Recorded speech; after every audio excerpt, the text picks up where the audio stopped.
Robert লেভানডস্কির ক্যারিয়ারের গোধূলিলগ্ন ঘনিয়ে আসছে, আর বার্সেলোনা খুঁজছে এমন একজনকে যে নিউ ক্যাম্পের গ্যালারিকে গোল বন্যায় ভাসাবে।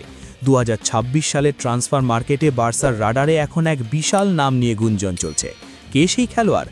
হুলিয়ান আলভারেজ নাকি নাইজেরিয়ান ইগল ভিক্টর ওসিমেন? বার্সেলোনার প্রথম প্রায়োরিটি অবশ্যই হুলিয়ান আলভারেজ। একথা আপনি নিশ্চয়ই জানেন, তাই না? এখন প্রশ্ন হচ্ছে, হুলিয়ান আলভারেজের পেছনে যেহেতু আরও অনেক বড় বড় ইংলিশ ক্লাব ছুটছে, তাহলে আলভারেজ যদি হাতছাড়া হয়ে যায়, বার্সার প্ল্যান বি কী হতে পারে? বার্সেলোনার সেই গোপন প্ল্যান বি নিয়ে সাজানো আমাদের আজকের বিশেষ ভিডিও। চলুন জেনে নিই। আলভারেজ যখন অনিশ্চিত, ওসিমেন তখন দৃশ্যপটে হাজির। বার্সেলোনার প্রথম পছন্দ হিসাবে সবসময় শোনা গেছে হুলিয়ান আলভারেজের নাম, কিন্তু আতলেটিকো মাদ্রিদ তাদের এই সুপারস্টারকে কোনোভাবেই ছাড়তে রাজি নয়। ঠিক এই জায়গাতেই বার্সেলোনার পরিকল্পনায় ঢুকে পড়েছেন ভিক্টর ওসিমেন।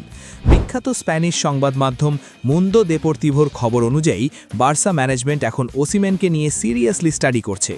গ্যালাতাসারের হয়ে টার্কিশ লিগে তার বিধ্বংসী ফর্ম প্রমাণ করে দিয়েছে যে তিনি এখনও ইউরোপের অন্যতম সেরা স্ট্রাইকার, যার ভয়ে প্রতিপক্ষের ডিফেন্ডারদের কাঁপুনি ছুটে যায়। তবে ওসিমেনের টেম্পারমেন্ট নিয়ে বার্সায় আছে সন্দেহ। কেন ওসিমেনকে নিয়ে ভয়? ওসিমেনের গোল করার ক্ষমতা নিয়ে কারো সন্দেহ নেই, কিন্তু ক্লাবের ভেতরে আলোচনা চলছে তার মেজাজ বা টেম্পারমেন্ট নিয়ে। নাপোলি ছাড়ার সময় তার সাথে ক্লাবের যে তিক্ততা তৈরি হয়েছিল, সেটা পুরো ফুটবল বিশ্বই জানে। আপনি কি জানেন সেই বিষয়ে? না জানলে একটু অপেক্ষা করুন, বিস্তারিত ভিডিও আসছে শীঘ্রই। যাই হোক, এখন বার্সা কি ওসিমেনকে নিয়ে ঝুঁকি নেবে? কারণ সোজা বাংলায় ওসিমেন খুবই ঘাওড়া একজন খেলোয়াড়।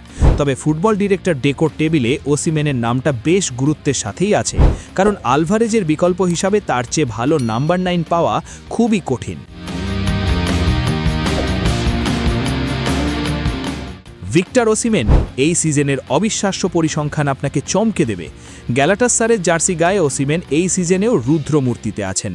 টার্কিশ সুপার লিগ এই প্রতিযোগিতায় তিনি মোট 19টি ম্যাচ খেলেছেন, যেখানে তার গোল সংখ্যা 12টি এবং তিনি সতীর্থের দিয়ে গোল করান 4টি। উয়েফা চ্যাম্পিয়ন্স লিগ ইউরোপ সেরার এই মঞ্চে তিনি 10টি ম্যাচ খেলে দুর্দান্ত 7টি গোল করেছেন এবং 3টি অ্যাসিস্ট করেছেন। আফ্রিকা কাপ অফ নেশনস দেশের হয়ে এই টুর্নামেন্টে 6টি ম্যাচে মাঠে নেমে তিনি 4টি গোল করার পাশাপাশি 2টি অ্যাসিস্ট করেছেন। সর্বমোট সব প্রতিযোগিতায় মিলিয়ে এই সিজনে তিনি এখন পর্যন্ত 35টি ম্যাচ খেলেছেন। তার মোট গোল সংখ্যা 23টি এবং মোট অ্যাসিস্ট সংখ্যা 9টি। গ্যালাতাসারের হয়ে খেলা গত 2 সিজনে তার মোট গোল সংখ্যা এখন 56টি। একসময় দুশান ভ্লাহোভিচ বা বেঞ্জামিন শেশকোর নাম শোনা গেলেও বার্সা এখন তাদের থেকে মুখ ফিরিয়ে নিয়েছে। ভ্লাহোভিচকে ফ্রিতে পাওয়ার সম্ভাবনা থাকলেও বার্সা তাকে উপযুক্ত মনে করছে না। আর ম্যানচেস্টার ইউনাইটেডে গিয়ে ফর্ম হারানো শেশকোও এখন বার্সার প্রায়োরিটি তালিকার বাইরে। এমনকি এসি মিলানের রাফায়েল লিয়াওয়ের অফ ফর্মও তাকে বার্সার পরিকল্পনা থেকে দূরে সরিয়ে দিয়েছে। ওসিমেন কি পারবেন বার্সার উত্তরাধিকারী হতে?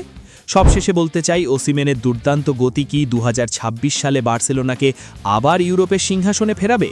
আপনার কি মনে হয়, আলভারেজ নাকি ওসিমেন, কাকে বার্সার জার্সিতে বেশি মানাবে? কমেন্টে আপনার মতামত জানান। লাইক সাবস্ক্রাইব করতে ভুলবেন না কিন্তু। ফুটবলের এমন সব ইনসাইড স্টোরি আর রেগুলার আপডেট পেতে সাবস্ক্রাইব করুন স্পোর্টস বাংলা আপডেট। দেখা হচ্ছে পরবর্তী ভিডিওতে। ধন্যবাদ।